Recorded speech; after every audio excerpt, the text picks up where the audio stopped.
All right, Chelsea fans, welcome back to another episode of the London is Blue podcast on the Men in Blazers Media Network. We are back with Keep Sell Loan Part 2, 2024-2025 edition. So in case you missed it, stop, hit back, go listen to Part 1. We did the goalkeepers and defenders. That really kind of sets the stage for everything heading into this one, which is going to be about the goalkeepers and attackers. And again, for everybody, midfielders and attackers. Yeah. Midfielders. Yeah. Okay. I know you want to do goalkeepers all over again. 100%. I get it. Understand where you're coming from. However, Freudian slip. You guys know where I'd prefer to be. But here we are on the other side of the pitch with this lot.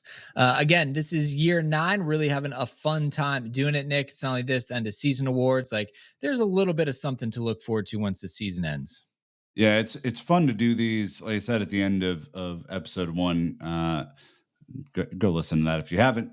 It's our chance to play sporting directors, and at a time where the sporting directors have major questions and the structure has major questions, Dan, this is our opportunity to say, you know what, Nick Verlaney in sporting director chair number 1, Dan Dormer in sporting director chair number 2, and Brandon Busby in sporting director chair number 3. We're going to do this. We're going to put together the best possible team. What I really don't want is someone to come up with who's the Win Stanley, who's the Stewart, and who's the Joe Shields. No, please don't do that. We're a whole different group.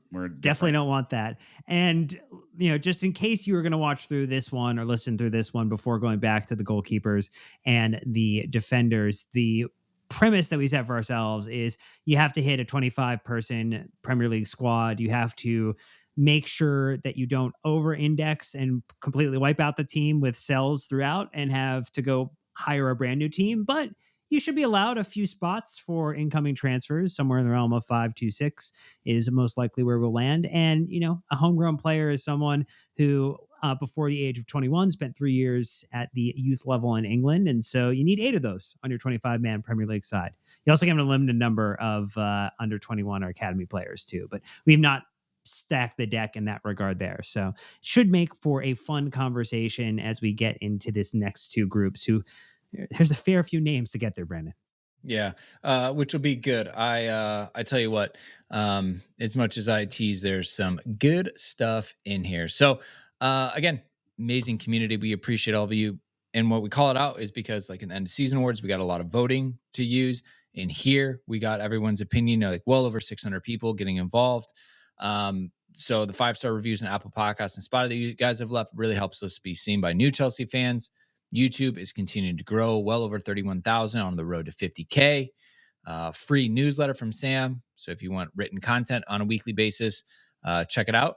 And then lastly, for a few bucks, you can join the best Chelsea community out there on our Discord. So look, let's jump in here, gentlemen, to the midfielders. Romeo Lavia kicking it off. Why not just go Salsi? Starting real hot with this one. Jeez, like not Caicedo, not goal of the season winner. Let's go to the guy that played one match and got hurt. 30 and then minutes. All right. Continued to not play. All right. Overwhelming response to keep him at 94%. We're all keep. And again, Nick, the situation here is he's not a big money move, obviously, in the sense of Enzo or Caicedo, but he was still well over 40. Big money for a young player. Scored a hell of a goal against us a couple of seasons ago. We want to keep him, but we don't know what we got. I know. I was there to see it in person. And so that was super fun. But yeah, you just keep him, pray comes good. There's a lot of really interesting discussion because Maresca has worked with him before at City, when he was kind of in the academy there and knows him really well. This is a player who should possess all the skill and talent to thrive in this system that Maresca is going to bring.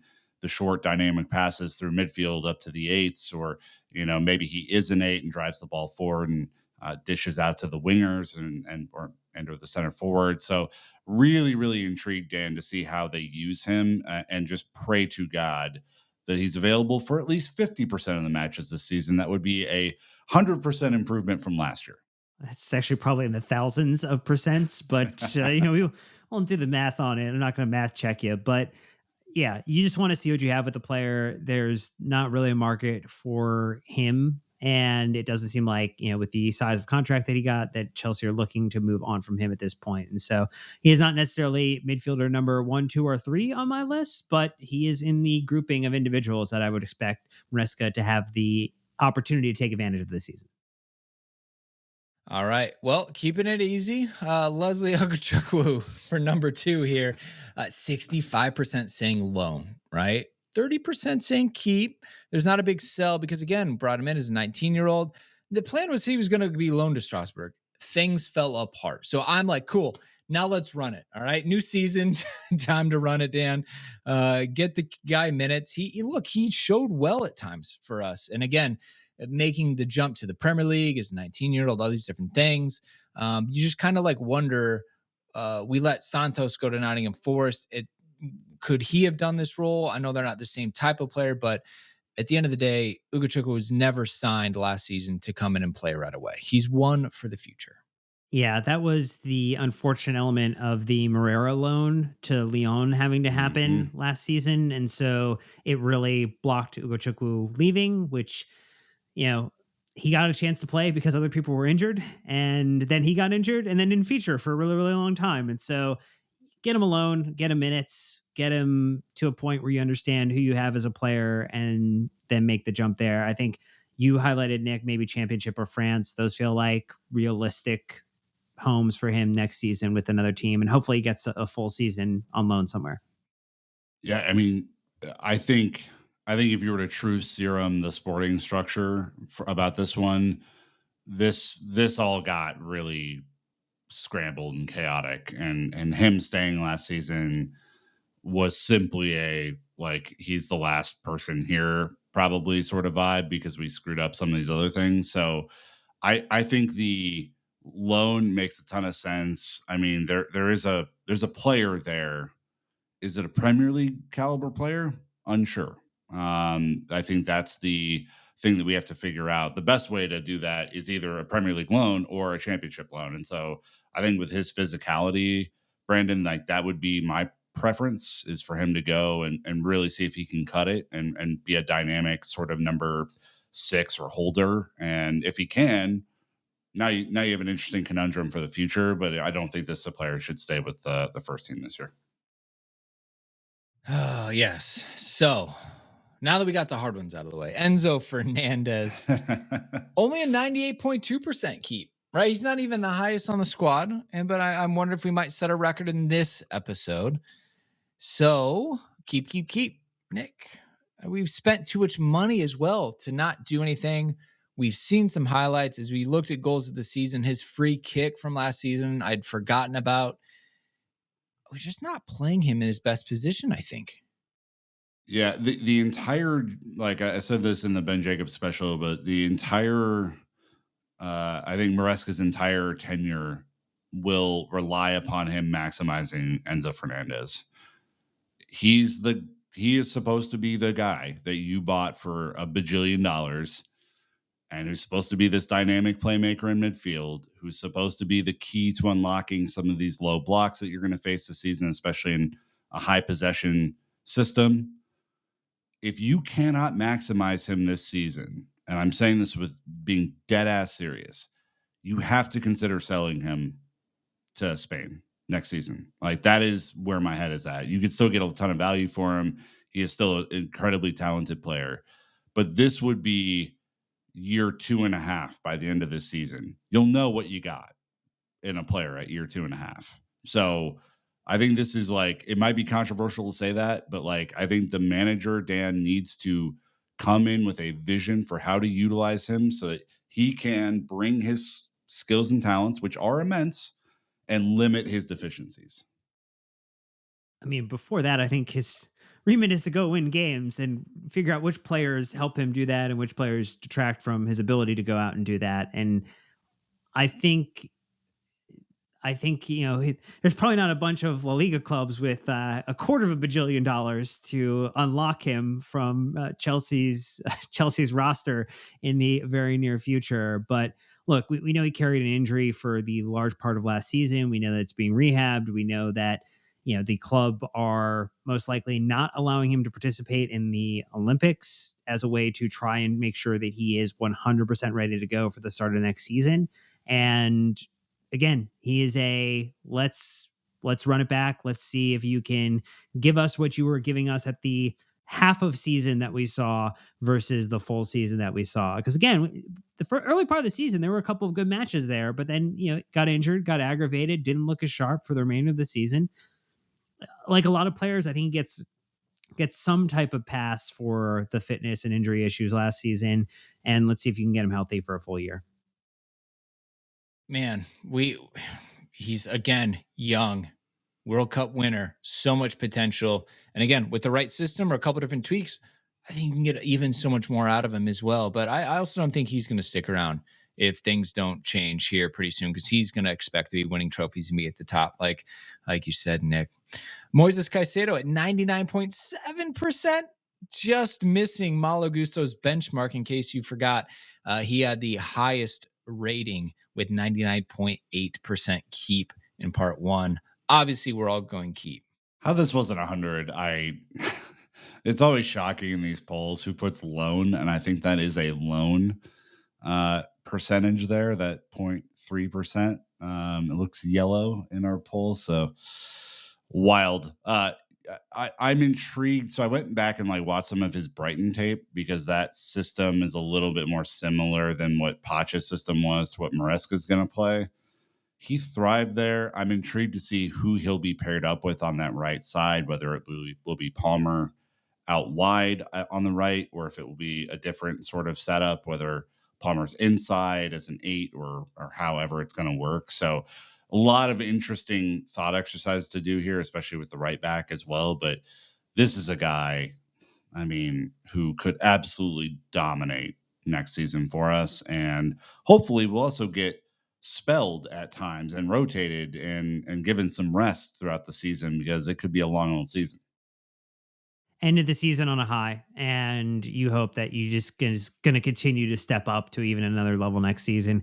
You're not going to get as many of the goals that we saw at the end of the season from him, but that would be nice to see, some type of contribution. Even N'Golo Kante would usually get somewhere between 3 to 4 in a season, and so let's see him do that while continuing to be just absolutely dominant in the way that he helps make that connection between some of the attack and defense happen. Not to say that Maresca is sorry, but N'Golo Kante played higher up, so it will be interesting to see how Caicedo is deployed within this group. But he's one of those players to me that no matter the coach or system, you always have a role for a player like him. Like the ability to disrupt, regain possession. We saw how good of a forward pass he has as well. Seems pretty straightforward. So, Dan, if you could fix the security on our form so we don't get these bots saying sell or loan, that would be appreciated. So, blame Google, not me.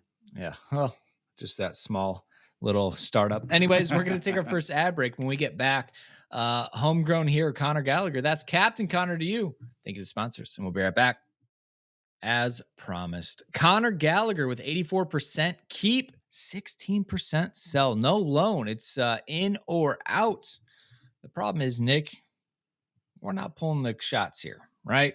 So unfortunately, him, Trevo, been pretty heavily linked with a departure from Chelsea. But from our perspective, I can't really understand how you could depart with someone who was your captain in absence of the other two, and consistently available and slotting in wherever needed. Yeah, I'm intrigued by this one to see how it goes, because he technically doesn't have to leave if he doesn't want to. He could just run down his deal, and so we'll see. But he is, I would argue, outside of a healthy Reece James, probably the most important player in the team right now. Just linked to the fans' overall performances last year, flexibility as an 8 or a 6.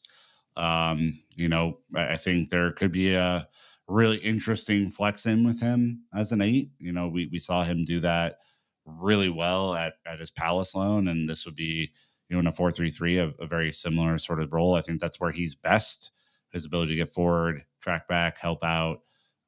This is a guy who just is intangible king now. And, in my world, Ben Chilwell leaves this summer, and Conor Gallagher is named vice captain. So Nick Verlaney, sporting director, has determined that Conor Gallagher is staying and being given a new deal, Dan, and that's exactly where I want to live. Look, I think you might get more universal appeal than some of the existing individuals holding the job with that type of decision. I do know that much like Kukurea, he is a divisive figure for some segments of the supporters who feel like he is not capable of contributing, which I disagree. I do not take that opinion. And I think any replacement that you're going to bring in is going to cost you, again, like Trevor Chalobah, way more over the lifetime of a contract to bring in his replacement versus getting him an extension and allowing him to be a contributor in the midfield again, after what he did last season. So yeah, this is a very easy keep for me, but I see why people who feel as if maybe they would want to move on. I disagree. Feels like Mason Mount echoes as well on this one a little bit. Andre Santos, someone we didn't get to see, wasted the first half of his season at Santos. Once he went to France, turned out he's not that bad. Could have wanted to see him a little bit more. So 55.5% say loan. People don't think he's ready, Nick. I do. I do think he's ready. And I think he's a really interesting option in this system, this very pass heavy possession system. We saw his ability to play on the turn in preseason last year. I think that I would keep him over Leslie in this midfield. A talent with the ball at his feet, I think could really thrive as a number 8 or number 6, certainly as a backup rotation option for Caicedo on that right hand side. If you're viewing this as like Enzo and Caicedo with Lavia and Santos as your backups, maybe Connor a little bit further ahead or something, to that. That's kind of where my head is at. But man, I don't think we need to see him on loan again to know what kind of player we have, Dan. Yeah, I think it's a keep. I mean, again, you're more likely to see him in some type of attacking capacity, but I would like to get Andre some time with this team and see what you could do with him. So yeah, I think to me it's a keep and not necessarily a hard one, but I do think there are hard choices to be made throughout. This one feels a little easier, particularly because you want to get players like Ugo Chukwu on loan, right? So if you're saying that you're going to loan one player to Strasbourg, you need to think about, who you can and can't loan. And so the math needs to start coming into the equation there because there are only so many slots to send people out. Yeah, look, he's on the up. We bought him, big money, high profile move. Like people are going after him. Let's let him cook a little bit. Like we talked about 70 matches next season, but also, it's like let Ugo Chukwu go out, bring him in. Like, and I almost think of like him versus Cassidy, right? Like, who do you want to give the minutes to? Yeah. There's just a couple different things, but we're all on keep. Like, I'm really high on Andre. One note about him too, though, he's playing the Olympics this summer, and so he will probably not be available to like 3 weeks into the season if he's given the traditional Like kind Reece of James. 30. Like Reece James, him and Reece coming back together, baby. That's gonna be fun. But just wanted to note that you likely you're not going to see him in preseason, so he's going to need a reacclimation period. It might be October before you see him really play, just if he does stay with the squad. He's young. He'll move quick. Another youngster, Cesare Cassidy, good player at the dev squad. Realized that was not a good enough level for him. Went to Leicester, was having a great time until we had to recall him so he could sit on the bench and get end of match minutes here and there. Obviously, big unit. Saw a lot of him in preseason as well. I think he featured in like every single match. He's one of the heavier players that got minutes in that one, but 72% loan, 21% keep. So I'm loan.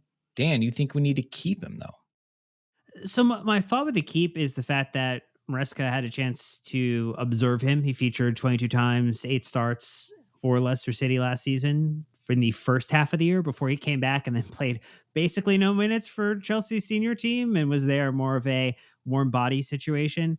With the Conference League coming in, I think the loan for Ugochukwu, maybe some other players in that midfield grouping that may or may not be sold. Some of those like mid attackers, I'm going to call them I don't know what the fun word would be. I'm going to leave that to Nick to come up with our punny word for it.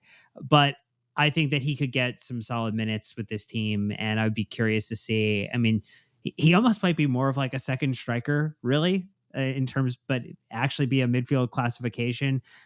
I'd be very interested to see how he gets used at Chelsea this year. I think that's why I'm alone, and I'm just kind of like noodling on this. Obviously, Maresca liked him and wanted to bring him there in the first place. But if you're looking at the midfield and or even the forwards, as we're going to get into, realistically, he's like bottom of the barrel for both of those position groups. And it's not to say that he couldn't get some time, but that's why I think a loan would be a better option, a domestic loan in particular, whether that's at the Premier League level with Leicester again, or it's with, someone in the championship. Like, you got to figure out who this guy is. Is he a striker? Is his aerial dominance so important that he just really needs to hone his skill there? Or is he truly a midfielder? Is he truly going to play up? Like, I think if you were going to talk to me about him or Carnes, Carnes is the better player in that sort of like advanced role. And so I just don't think there's a doubt you have to loan him. I I thought about the Maresca thing too. Like I did, but it was only a few months. And Sure. I think if you go back to Dan's game theory earlier, Cassidy can get a PL move easier than Santos as well. So, I think he can go get one and be a little bit more successful there and come back. So that's a little bit of context I was framing as well. Yeah. So all right, Leo Castledine might be a little bit of a surprise name for some of you, right? 91% loan.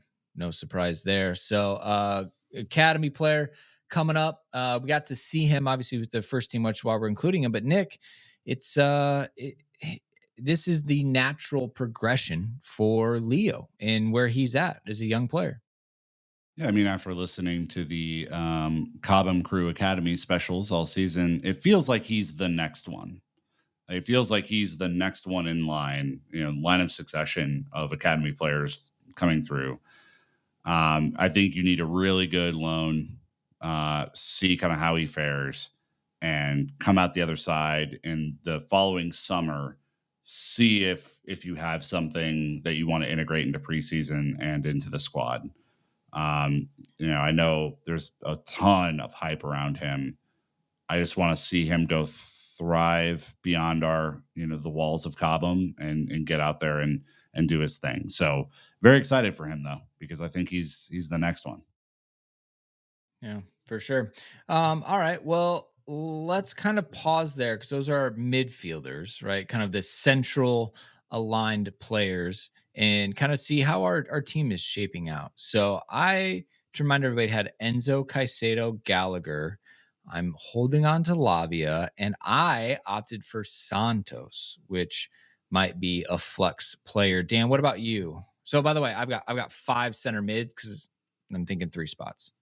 Yeah. So I think depending upon how the lineups work and how it actually comes alive when they're playing, because the lineup is that's just the theory. The reality of it happens during the game.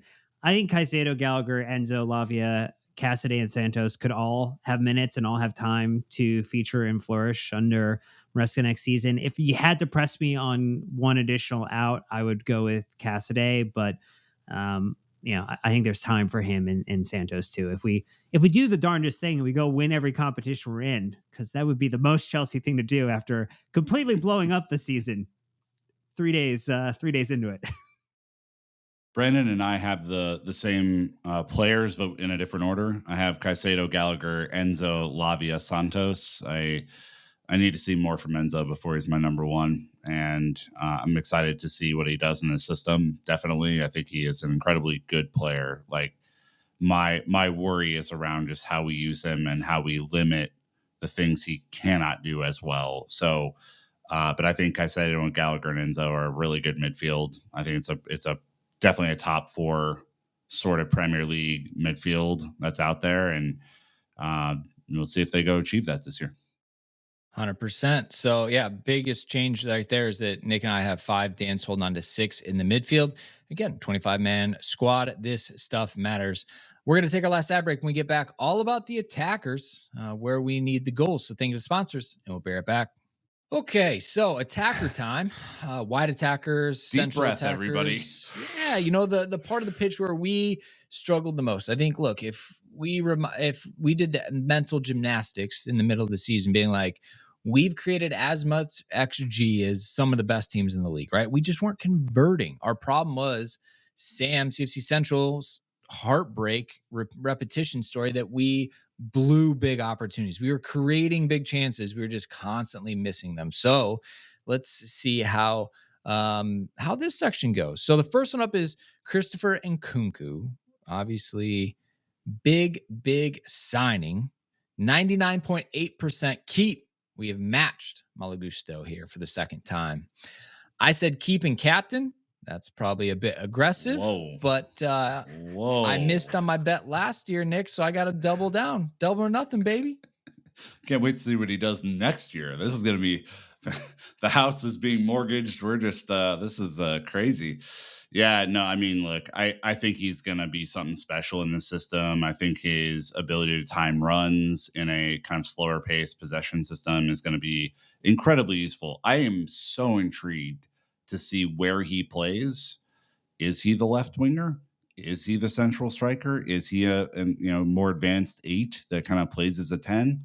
Who fucking knows? No one has any idea. But he, again, if he's healthy, caveat with everything, if he is actually healthy and gets, up to 40, 45 games next season, I think that would be kind of the place I'd look for, Dan. No one is going to be mad if Brandon's bet or marker that he put for Nkunku comes good a season late, because that would be the best thing in the world. If Cole Palmer is scoring goals, if Nico Jackson's scoring goals, and somehow Nkunku surpasses both of them and is scoring and has 20 to 30 plus goal contributions this season, that's a win. So we're all rooting for you to get it right this year, Brandon. We're all rooting for Christopher Nkunku this season. Done deal. Yeah, look, easy freaking peasy. One that's a little bit more of boy, varying opinion, Raheem Sterling. So look, 83.5% say sell, 16.5% keep. There is no loan here. I left this one blank. I was really going back and forth on this, and I tried to kind of get my ethos and approach this, so I'll punt to you guys. You two are split. Dan, you're saying sell, Nick's saying keep. So Dan, paint the pie in the sky here. Well, so one of the largest earners in the club in terms of weekly salary has a unfortunately like high gross remaining too, which is not a great situation to be in. It would be very hard to sell him. Like, I am more just like trying to materialize a future that I would like to see, but I don't know if it's very realistic. It would free up so much room in our attack. It would free up so much room in our books, our wage bill. Like, if you could get one sale done this summer and one sale of a really tough to move on player done, it would be Raheem Sterling. Like, for me, like, just without question, because of what it enables you to do and get really fun, really funky with the rest of the lineup. So I just don't think he's 1, 2, 3. Is he your 4th choice option? Is he your 5th choice option? Is he your 6th attacker? Because he's not 1, 2, or 3 in terms of just our raw attackers right now. He's not. No, I have another hard to move on one later. That's going to be mine. Okay.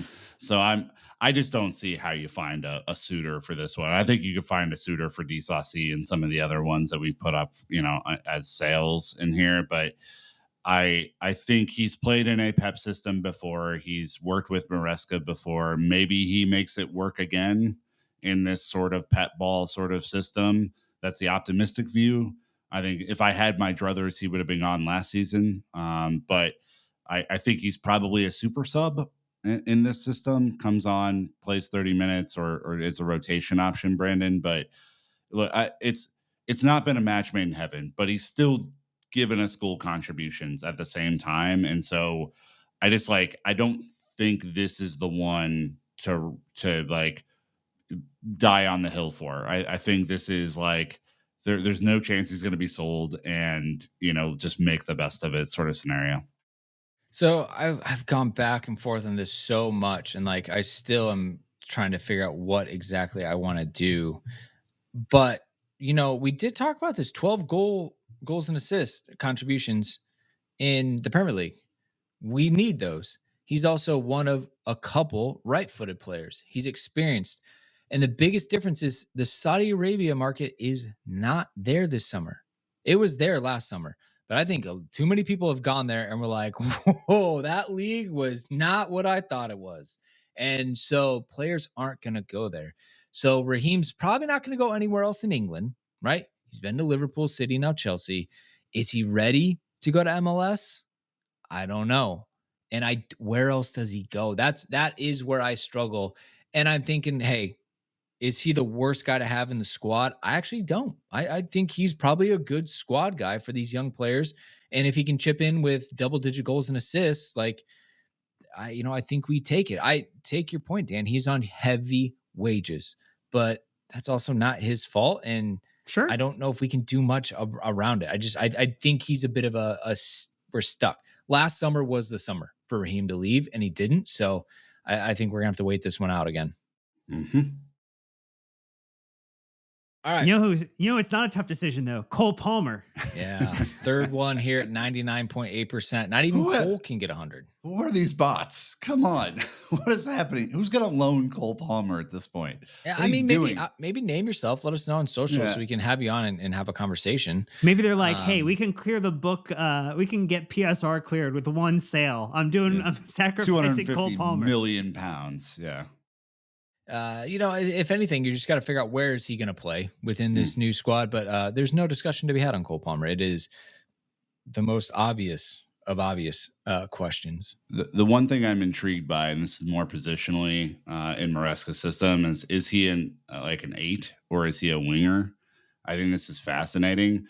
There's also is he just the striker option too? Like, I don't think that would be best, but he's done that for us before. So very, very flexible player, could play in a lot of different lineup formulations. And so just thrilled to, with his old boss, thrilled to see him work. Yeah, for sure. So Noni Madueke up next. 82% said keep, 15.7 said sell, and the rest said loan. Look, I actually said loan, right? He's young, came from the Dutch league. He's had some minutes, but not enough. We've seen moments of brilliance. We've seen tough goes of it. I think he would do well at maybe at another Premier League team or something like that. But you both said sell. Nick, wild. I think this is going to shock a lot of people to hear that. Yeah, I like Noni. In just building up in my squad, I'm not 100% sure like he's gonna fit this profile that well. The profile of the system that Maresca is going to bring in, I think that is something to think about. There's also been rumored that we're going to bring in another winger, and if we bring in another winger, I think it's going to be really hard for him to get in. I've accepted Sterling as a part of the team too, so I think there's going to be 2 winger spots in this system, and if you have to battle with Cole Palmer for one of them, that's going to be really challenging, I think. So that's kind of where we are. If a winger's brought in, I think sell. If not, keep. But in my system, another winger's coming in. And he's also one of the easier sales to get across the line in terms of you could do it for profit. I agree. I mean, if you think about 1 to 2 seasons from now, the Estevo Kendry situation, you think about the fact that Elise is a target for Chelsea again this summer. I think that could create a scenario where your incoming player is an upgrade on Madueke, and it's not harsh on him. Like, he should be a player in the Premier League. There are teams that would greatly benefit from him being a starter for them. The question is, do you want Chelsea to be almost gets 6 and almost gets into Europa League, or do you want to push Chelsea to be a minimum floor of top 4 pushing to win the league again and being able to go deep into and winning domestic competitions to winning European competitions again. And I don't think Madueke is enough of a game changer at this point in his career to be that individual. I would get someone more tailor-made to drop in and move Madueke on at this point. He's been here, what, a season and a half? Yeah. Okay. It's hard. This is a harsh one. This one I feel bad about. This is Keith Solo, man. Yeah. This ain't for the kiddos. It's ruthless. Yeah, I still think there's a lot in there. The other one, which is very wildly different in opinion, is Mykhailo Mudryk. Unsurprisingly here, 64% say keep, which is far less than Noni. The big difference here is you only have 14.5 want to sell with 20% loan. 85% of the people want him to at least be around, which is about the exact same as Noni, but they're more open to Mudryk going on loan. I'm flipped. I said loan Noni and keep Mudryk. You can't teach what he has. The thing is, can you teach him what everyone else has? That is the issue and the problem. Whereas Noni, I think you can build a more well-rounded player, but literally Mudryk, just like that, can create something out of nothing. And that's why I think you keep him around for flash moments. So anyways, Nick, it seems like you feel like the end of the road for Mudryk at Chelsea. Yeah. And look, this isn't his fault, right? I think this was a really, really, really poor purchase from the sporting director level. They just wanted to one up Arsenal. I mean, can we be honest about that? That's all it was. Yeah, and look, there is a player in there, right? Like there is someone in there. I just don't think tactically, like especially in this system, which is far less vibes and far more structure, that he's going to be able to do what we need him to do. Plus, like his strength is speed. When you are in the opponent's, final third for most of the game, there's limited opportunity to use those talents effectively to get in behind. And like, I don't think he is that guy.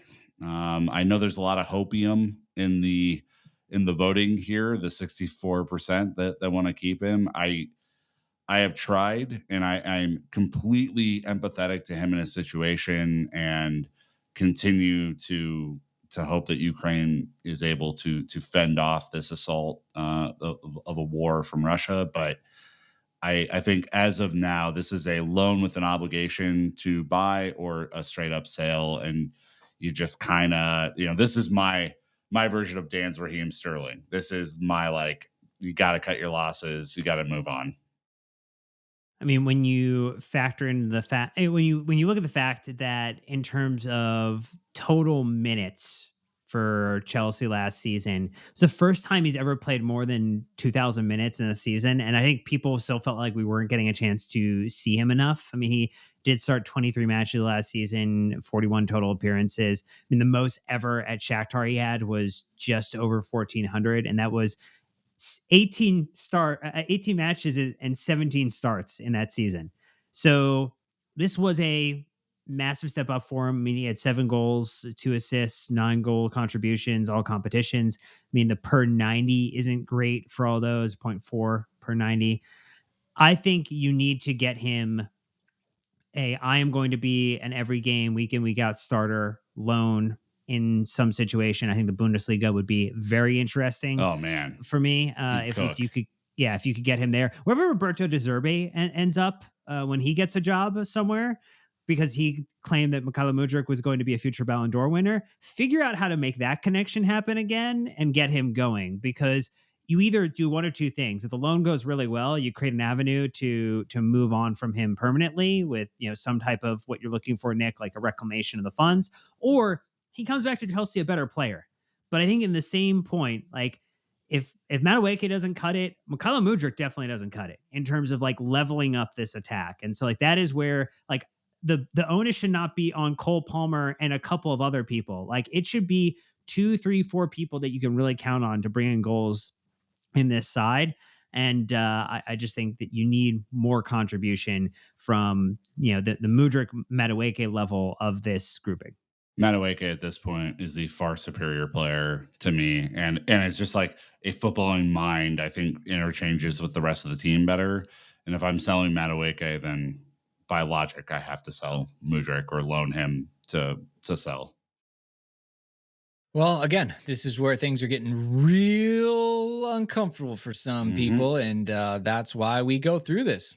Another one we have that we did not get to see enough of, Carney Chukwuemeka.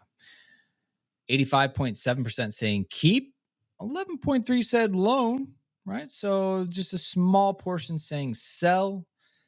He was a big time grab from Villa. Obviously, Matt Law didn't think this was the right move for him, understandably, as a Villa supporter himself. I'm saying keep. Nick's saying keep. Dan says get lost. You're crazy. Selling him? Selling him? So Selling him. this is just about making some dollars to keep our best contributors. And the amount that we paid for Karn Chukwuemeka to go sell him to what I would imagine would not be a short list of suitors in the Premier League would net you a profit and would allow you to keep other players that you're potentially at risk at losing. And I don't necessarily know if he is a starter in either our attacking group or our midfield group.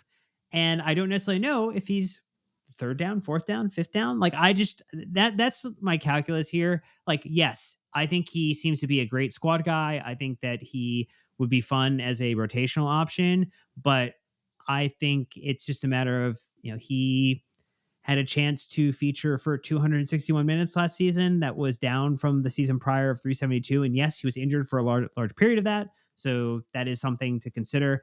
Did have 2 goals and 1 assist across those 2 starts and 12 total appearances. So there's something there. I would be interested to see what he could get done. I think also if you did something like sold Gallagher, you're probably keeping Chukwuemeka. And so like again, this is all like the calculus I'm trying to do. It doesn't feel fun to say like go sell this guy, but I know I'm in opposite of both of you. I'm worried about him. Like if he has to relearn to run, like that's no small thing, and that was like a part of his rehab last year, right? So I'm worried about him, but I do think as an 8 in this system, from what I've seen, like he would just be so saucy. His interchange is wonderful. He clearly has ball skills. He can clearly shoot and rip when he needs to.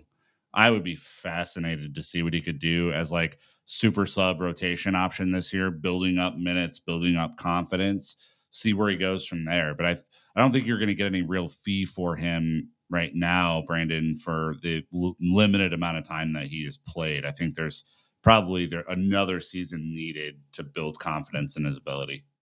For sure. Again, I think there's a player there, Premier League adapted, things like that. Fitness is the looming question over a lot of players. Amari Hutchinson next up, though, with 57% saying loan, 23 saying sell, and only 19% keep. I would like to see him continue to grow with the loan to a Premier League team. Dan, you want to keep, but most excitingly, Nick wants to sell. Most exciting. So this is my version of Carnes that Dan put out there. Like if you're looking for a way to make cash, this is your way to make cash. You already have a number of potential buyers and or loaners with obligations to buy out in the market. Clearly Ipswich want to keep him, and I think you could get a cool 25 million probably for him. So this is more sensible to me. Like he already has a relationship with a Premier League team. You know, he would go there, thrive. I don't know if he would thrive at Chelsea in that way for a season. I know everyone's really high on him, and Ollie's probably punching his screen where my face is Good. at the suggestion that I would not keep him. But this one kind of seems like a foregone conclusion to me.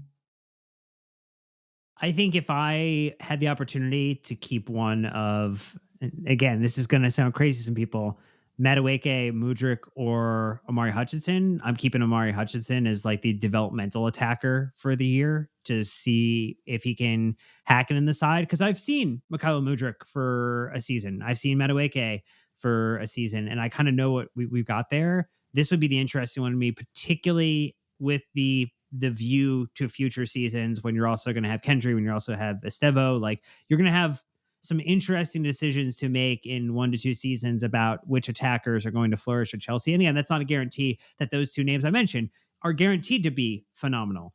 Hutchinson has a good platform off of his Ipswich loan to take a step up. And I think it would be really interesting to do that at Chelsea and to be the first attacker off the bench potentially for a sub for Cole or a sub for fingers crossed and Elise. Like that would be really interesting to me. So that is what I envision and I'm trying to manifest.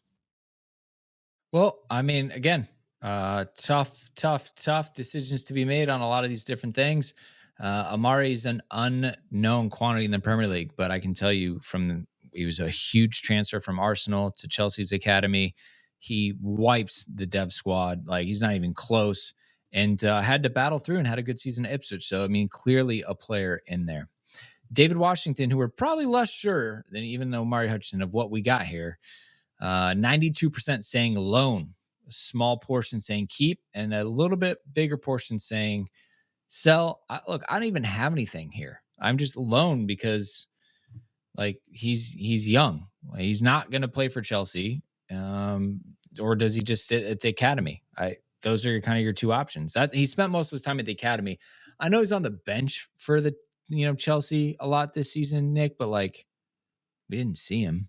No, this is another one that if you were to true serum the current sporting director group, I don't think like having him as a part of the first team last year was necessarily their preference. I think the loan army just kind of shook out this way. And so he was a part of the first team. So that's good experience, but clearly you're not going to sell him. So the other option to get him experience is to loan him. I think an international loan spot for this probably makes the most sense. Maybe France, Germany. I want to see if he has what it takes to lead the line. I know Jess and Nath, who are our Brazilian football experts, hopefully we'll get them back on this summer, will probably be slapping the screen where my face is to suggest that he might not be Chelsea's leading line this season. But I just don't. I don't think his profile at this point is like first team ready, and I think that's why a loan would make the most sense. Let's book it. Get it done. Yeah. Easy. Just a matter of where. Diego Moreira, same thing. Again, we got him on a free. So there's all this upside. Yet with 72% saying loan, 25.5% saying sell, the guy who's been talking about making a quick buck all episode decided to loan him, Dan. Yeah. I mean, he's not in the conversation for any major role or minor role this season. So yes, you should loan him and figure out what you got. But you could make 100% profit on anything that he brings in. Sure. Well, find me a buyer. Yeah, I mean Okay. that's like the thing. I like he did kick on at the end of the academy season, right? And like I think did start playing better, but he's clearly not at Chelsea level. And like that's where you need to figure out, is there a team out there to do a loan or a loan with an obligation that would get you in a position to potentially move that asset along at some point. I like if you're bringing in Esteval, Willian, and Kendry, like Moreira is just not at that level, I don't think. And so, then you just have this like unnecessary logjam. Like I think next summer is going to be the summer where you start really shaping the squad around who you want to get rid of or who you want to bring in because of those two transfers. But this summer, you need to figure out if you got something that you can potentially move on. I mean, this just seems like a collection of players at this point. Like Mari Hutchinson is far more established in having a shot, but like David Washington, Diego Moreira, the next one, Angelo Borges. Like, what are we doing with this kind of like group? At least we feel like the next two that you guys have talked about with Esteval and Kendry look legit, and that's exciting. It's just, some of these guys just kind of brought in, and you're not really sure what the angle is because they're definitely not ready. So again, Angelo, we're loan. 86% say loan. They're split the rest of it between keep and sell. So I just don't think anyone's really going to be knocking down the door to see Angelo in the squad, especially with the way the season went for him, Dan, like on loan at Strasbourg. Yeah. I mean, this just makes sense. You give him an opportunity to improving his game, only managed to start around half the time on loan. So see if there's some place you can get him where he's going to get an opportunity to play 75% of minutes 80% of minutes. So that would be an improvement season over season. Kind of a one trick pony too. Not, for me anyway. So if you can do a loan with an obligation for him, I think that's probably the best. I don't see him at Chelsea as a future prospect. Yeah. All right. Let's move into the strikers here. Nico Jackson. 98% said keep. I tell you what, you did this mid-season, it would not be 98%, which is why you play the whole season, Tottenham. All right. So we're all keep, keep, keep. Nick, he is really brought the heat at the end of the season, matured a lot, adjusted, contributed massively. Now you just kind of figure out this new system. What is his role? But his versatility is part of his upside. Definitely. Keep start for me. I have This yet to isn't keep see. start play, all right? Yeah, I know. I've yet to see a realistic target in the market that is better than him.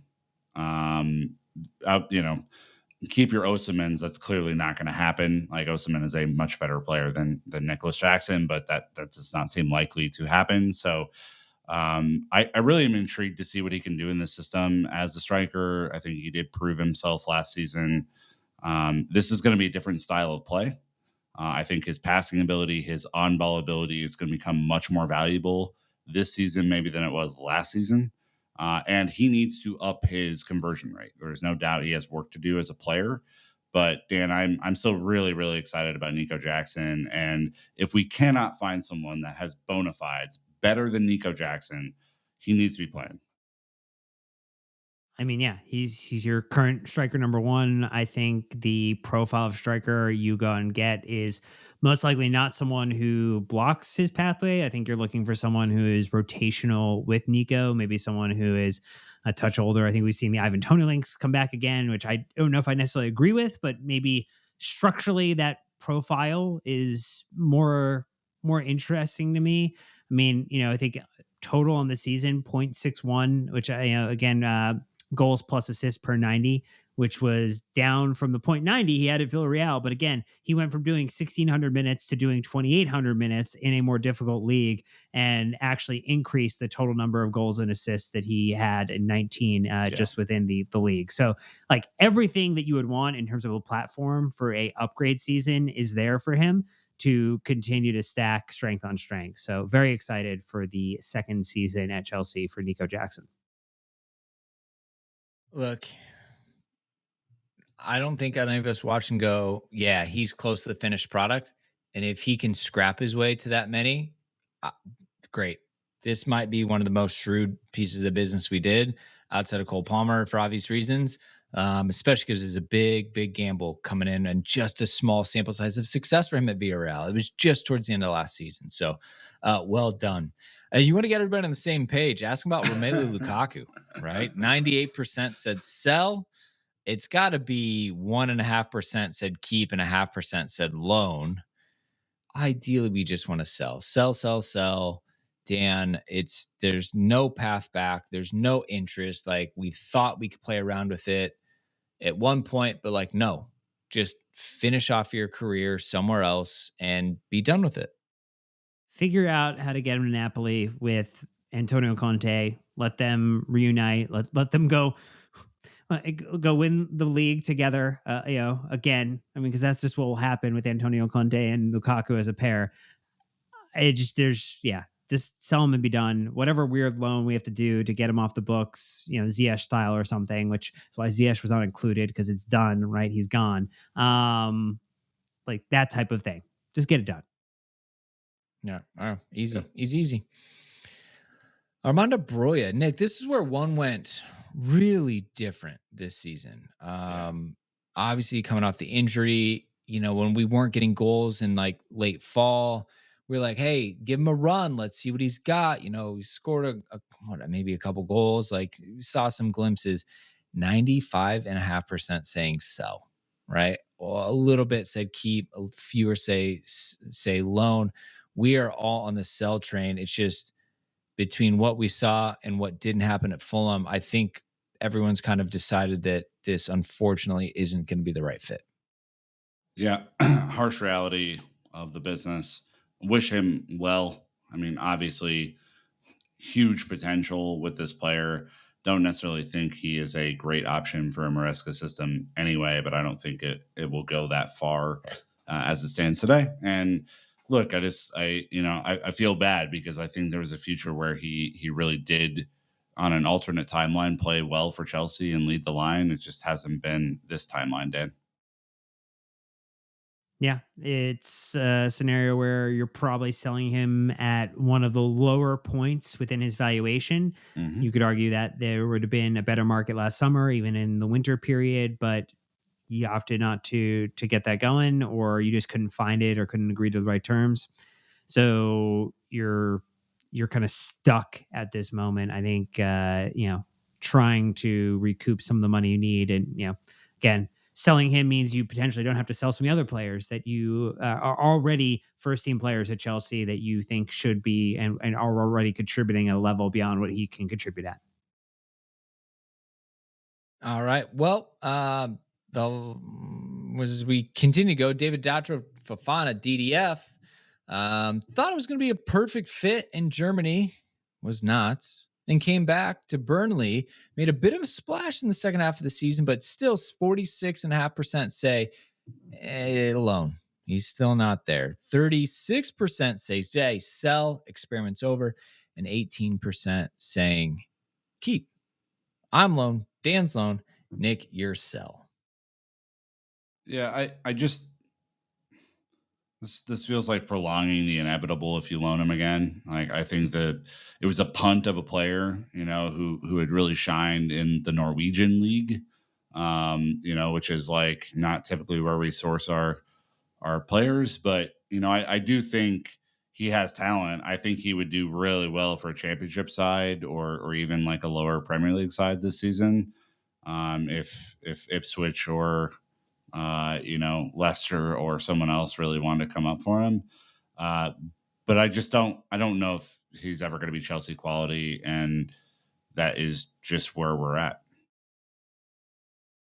Yeah, I think the interesting thing to me is I think if he had a full season at Burnley, we'd be arguing about keeping him based upon what we started to see in those first 15 appearances he had, 10 total starts, 5 goal contributions, 4 goal, 1 assist, 879 minutes. Nothing to sneeze at there from a side that actually was allergic to scoring before he kind of Yeah. helped inoculate them a little bit and gave them an idea that maybe they could go do something. Unfortunately, gets injured and then has to only gets a minor amount of minutes at the very, very end of the season. I think he goes on loan, particularly if you bring in a second striker or someone who partners up with Nico Jackson up top this summer, because he needs more than 1,500 minutes of football this season to really understand. And I think you do one of two things with that loan, similar to someone like Mudrik. Like you either make it so he is someone that they want to buy and is doing so at a major profit, or you're like, damn, we need to bring him back because he's going to be a part of our infrastructure in the following season. Like to me, a loan is a very low risk, high reward for someone like David Dodger Fafana. I mean, he scored a few goals in the Premier League, which has surprised some people.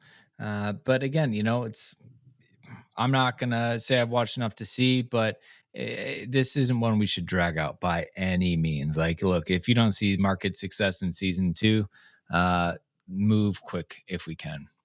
All right, the last player we have here is Tyreek George. 73% saying loan, 22% saying keep, and then the rest saying sell. So, look, I've got loan. Dan, you've also got loan. I mean, Tyreek George, right? Like versatile attacker, um, coming through the academy. I'm pretty sure he can still stay on at the U21s because he's young enough. And Yeah. so there's opportunity for him just to flex up and down as we need. Nick, you said keep. Does that mean you want him keeping on the first team or have that flexibility within Cobham? Flexibility, maybe. Like I do think that he's a real talent, and I'm intrigued to see what he can do. But I also am sympathetic to the loan too, to like give him that Omari pathway as well. I think it depends on if you have an injury in preseason or not. If you have an injury in preseason and you've already chosen to sell a couple of assets in the attack, like this is a guy that you'd want to keep around, and maybe give some Alfie Gilchrist type minutes to next season. but I am like, I think you guys are definitely on the right path too with loan. Yeah. Yeah. All right. Well, hey, that's the players. All right. So Wow. now we got to go between our attackers and then our full squad here. So there's a lot going on. All right. So quick refresher. Um, I had Nkunku, Palmer, Carney, Mudrick, and a transfer. So I have one open slot with Jackson and a transfer for my strikers, right? I think Jackson is your striker-ish player, knowing that Nkunku and Palmer can also play there. But you definitely get it with Broya and the rest of the players. We're all ready to clear out. We need someone else there. Nick, you have a much more, I think, tighter lineup before we get into Dan's Swiss cheese here. Yeah, this is going to be really interesting because I do think there's an incoming transfer in this group in the non-striker category that could be very interesting for Chelsea Football Club. So I will go Palmer, incoming transfer, Sterling, Madueke, Carnes with Nkunku and Jackson as my flexible nines that can interchange well. So I'm really intrigued to see what they can do together. But I do think that incoming transfer and probably some sort of backup striker role is what the club will look to bring in. All right, If Dan. I have my druthers, it would be Palmer and Kunku, Hutchinson, and then two attackers who are upgrades upon Nani Madueke and Mykhailo Mudryk. And that is also meaning Raheem Sterling is not a part of this squad. And then strikers would be Nico Jackson +1. So a lot of work to do in the attack in my mythical lineup here that will not come to fruition, but it at least feels good to say it. So let's go into this now with our final squads. And Nick, back in part one, you had put this thought in my head. I think we were talking about Disasi. And you're like, I don't think he's a system player. Well, all the briefings we're getting is that Maresca has done detailed analysis on the squad. The sporting directors feel like he fits with the current roster that we have. And so it's like, all right, well, that's an interesting thing to think of. Of course, it's not going to be a perfect match or anything like that. And so I'm trying to wonder, like, maybe they see things in these players that maybe we don't today. I I Well, went first of all, I'd hope so because they're professionals and they absolutely should see more than we do. But still, some days I feel like I see things just as clearly. no doubt. So the way I went at this, and I'm also thinking the last kind of like 2 to 3 seasons, right? Is that I am going with 22. I'm keeping essentially 22 players. So I need three Wow. signings. And I was really close to four. And here's why. I think that the sporting directors have built this squad largely the way they want to. And if they were going to hire someone who needed 6, 7 more signings to make this team the right way, that would go against their ethos. So I approached it being like, I'm imagining they only need a few spot pieces here and there. And they are largely happy with Maresca coming in and working with what he has. Because that's the whole arrogance of these sporting directors and how they view it. That's why Poch is gone. That's why last season didn't work out. Right. And so that's how I was planning on it. So I've just got the goalkeeper, a left back, and a striker, but I could be convinced we need an attacker. I was really close on Raheem Sterling. I just don't think you can move him. So I've got Petrovic, transfer in, Bettinelli, James Gusto, Chalaba, Colwell, Adarabioyo. Adarabioyo, Disasi, Fofana, Chilwell, Kuko, transfer, or academy product. I could put Samto Boniface in there and then move that to an attacker. Mids, I've got Caicedo, Gallagher, Enzo, Lavia, Santos. And my attackers are Palmer and Kunku, Sterling, Carney, Mudryk with Jackson and another striker coming in. So again, I've only got 3, maybe 4 signings because, again, Dan, I think that the sporting directors be like, no, we built this great squad. You should be able to win with it. But you're different. So what did you make of it? So I'm also just again, I'm trying to will into existence Could we call what I this would the like to see. dance for window? That's what we're calling this one. Yeah, look, if it happened, I think people might be pretty excited. I could sell the dream on this one. So I think my squad size without any transfers 19, with transfers 25. I think you need 6 signings this summer. which is not a complete squad overhaul, but it is adding in, I think, a few, particularly two starters, and then people who then add into kind of our lineup here. So, goalkeeper, you need a new number one, and you're keeping Sanchez and Bettinelli.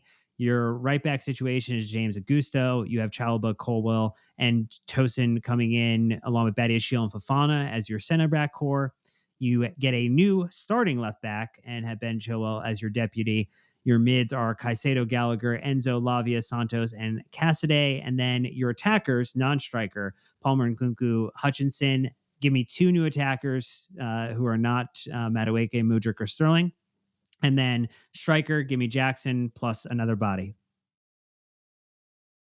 That is bananas. That is so much fun. Yeah, it's really interesting. I'm like somewhere between you guys. So mine without transfers is 20.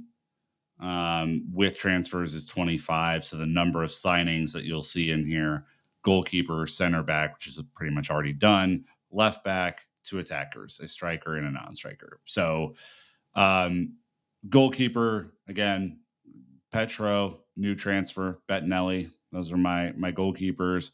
Reece James, Malo Gusto, right back. Five center backs of Chalobah, Colwill, Badiashile, Fafana, and Ida Rabayo. Left back, number one of Cuckoo. We're going to have another season of Cuckoo as your number one left back, with a backup left back being signed, with hopefully that backup being able to overtake Cucurella at some point. Then in the midfield, you have Caicedo, Gallagher, Enzo, Lavia, and Andre Santos. So I'm pretty happy with the midfield as it stands right now. I don't think you need a whole lot there to do a job. And then in the attackers, that's where I get a little goofy.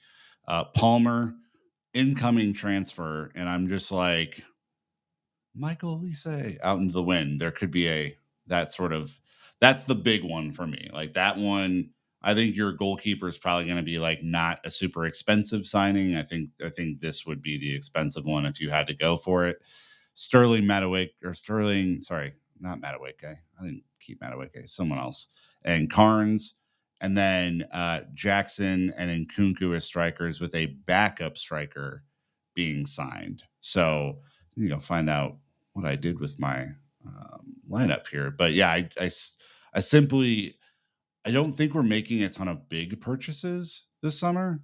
I think we are making some savvy purchases, maybe a couple of backups with huge futures like Malo Gusto type signings. Maybe you go out and try and get one star-studded kind of show out of the deal, and like that would be something really special for the team to like get juiced up on before the start of the season. So yeah, that was my lineup. I'm trying to figure out how I mislabeled Madueke in there because he wasn't a part of my original squad. Oh, I had George. Sorry. Swap Madueke for George. That was my brain. So again, look, there's things that need to happen. I wonder how this is going to go. They spent so much money. We were able to raise funds last summer. I just don't know how much they're going to be able to raise. I know, Dan, you think we can raise quite a bit, and every couple million here or there counts. It's called commercial deals, Brandon. And look, we have none of them. We were told that we were poorly run. And so I'm hopeful that this summer is the summer we are shown that Chelsea Football Club, from a marketing perspective, can be adequately run and achieve the marketing deals we need to get the players in that we want, and not have to sell a bunch of players to fund this. So if we do sell the ones that we need to sell, or can get rid of a couple of players with terrible contracts, that would be a wonderful thing to get done. I mean, we'll see, right? I think that's why we're looking at selling players to fund these, because we don't see anything on that side, which is tough. I mean, look, all right, it looks like our first signing is going to be a free transfer, so off to a good start with that. Well, and that's kind of where I'm coming in at here, right? I think you get one that you can really spend some money on, and so if you're going to choose a starter in any one of these groupings, that's why I'm organizing my team this way, because I don't think to go get the right left back, which those are in much smaller like starter quantities out in the world than your like wingers type people. I think to get a left back, you'd be paying over what you paid for Cucurella.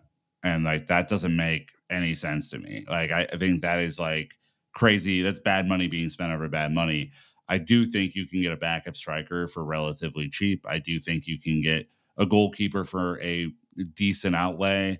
And I really want that winger. If Maresca prioritizes wingers, I can think of no other winger on the market than Michael Elise that I'd want. So like that would be a splash, and I would feel very good about that. And Kunku barely played last year. That's going to feel like a new signing next year, right? Lavia, same thing, right? So, and Fafana, probably the same thing if he does play, right? So you have a bunch of players in here that just need to kind of maximize now.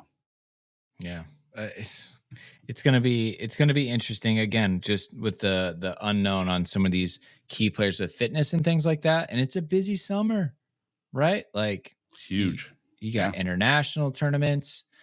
Then you got preseason. Like things are gonna move quick, and so I also think that is gonna make this an extremely hard summer, which is why Dan, I don't know if there's really even like the ability to do that much business, and that doesn't take away the fact that we probably need to do that much business. It's just the Here's the reality of the situation. here's the thing. Anything is possible if you believe it's possible. I mean, look, I want to come back on August or whatever, so September 3rd this year, I think, is when the transfer window shuts. And I want to like who got the right squad. Like that would be a fascinating exercise. That might be our keeps alone revisited or something like that. Yeah, season Fair preview, enough. easy. Yeah. Cool. All right, we've gone long, but hey, it's KSL season, baby. This is what you get, all of the juice.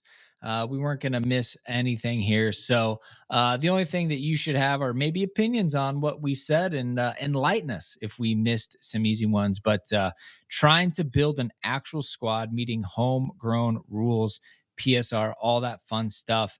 Put it out there. It's tricky. Build your own roster, put it on social media, hit us up in Discord. Obviously, we can start to review those and have a conversation while we wait for the transfer window to really get going in July. But, anyways, that's going to wrap us up. If you missed it, go back part one, check it out. Full squads here, done and dusted. Feeling pretty good about this. So, we'll revisit these late August and see how we did. Until next time, Chelsea fans, you know what to do.